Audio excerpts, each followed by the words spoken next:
Hi friends, Mysore bajji ఎలా చేయాలో చూసేద్దాం రండి. నేను 3 కప్పుల పుల్లటి పెరుగు తీసుకున్నానండి.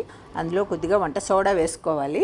మృదువుగా రావడం కోసం వంట సోడా కొద్దిగా పొంగుతాయండి, చాలా టేస్టీగా వస్తాయి. అందుకని చెప్పి ఆ పెరుగులో వంట సోడా వేసి బాగా కలియబెట్టాలండి. తర్వాత మనం ఇంటికి సరిపోయినంత మైదాపిండి, నేనైతే 3 కప్పుల మైదాపిండి తీసుకున్నాను. దాంట్లోకి 3 కప్పుల పెరుగు, ఆ రెండు కలిసి బాగా కలపాలండి. 1 గంట ఉంచాలి. అది కలపడంలోనే మృదుత్వం వస్తుందండి. మనం ఎంత బాగా కలిపితే అంత బాగా మృదువుగా వస్తాయి. తర్వాత ఇలా మూకుడు పెట్టుకుని నూనె వేసుకుని ఇలా చిన్న చిన్న వడల కింద వేసుకోవాలండి. అది మీడియం ఫ్లేమ్ పెట్టుకోవాలి. పెట్టుకున్న తర్వాత ఇది గోల్డ్ కలర్కి వచ్చే వరకు కూడా కొద్దిగా కదిపేసి దాన్ని అలా ఉంచాలి. అది గోల్డ్ కలర్కి ఎప్పుడు వస్తుందో, గోల్డెన్ కలర్లోకి వచ్చిన తర్వాత అప్పుడు తీయాలండి.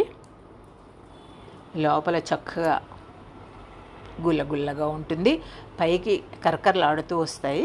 ఇవి చాలా టేస్టీగా టమాటా చట్నీ, కొబ్బరి చట్నీ వాటితో తింటే చాలా బాగుంటుందండి. ఇంట్లో అందరూ కూడా చాలా ఇష్టపడే మైసూర్ బజ్జీ అందరిళ్ళలో తరచుగా చేసుకుంటూనే ఉంటాము. మా స్టైల్లో మేము ఇలా చేసుకున్నాము. మొత్తం అన్నీ కూడా, మిగతా అన్నీ కూడా ఈ రకంగానే వేసుకున్నాము.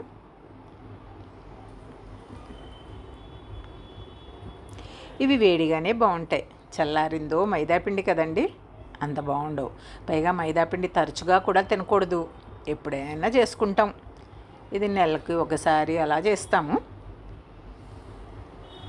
ఇవి సిమ్లో పెట్టుకుని కాల్చుకుంటే చాలా బాగుంటాయి. ఈ బోండాలు ఇంట్లో అందరికీ కూడా చాలా ఇష్టంగా ఉంటాయి కదండి. మా స్టైల్ మైసూర్ బజ్జీ మీకు నచ్చితే లైక్ చేయండి, షేర్ చేయండి, సబ్స్క్రైబ్ చేసుకోండి. చాలా స్మూత్గా వచ్చేయండి, చాలా టేస్టీగా ఉన్నాయని ఇంటిల్లిపాది చాలా ఇష్టంగా తిన్నారండి. మీకు కూడా నచ్చిందా? Thank you.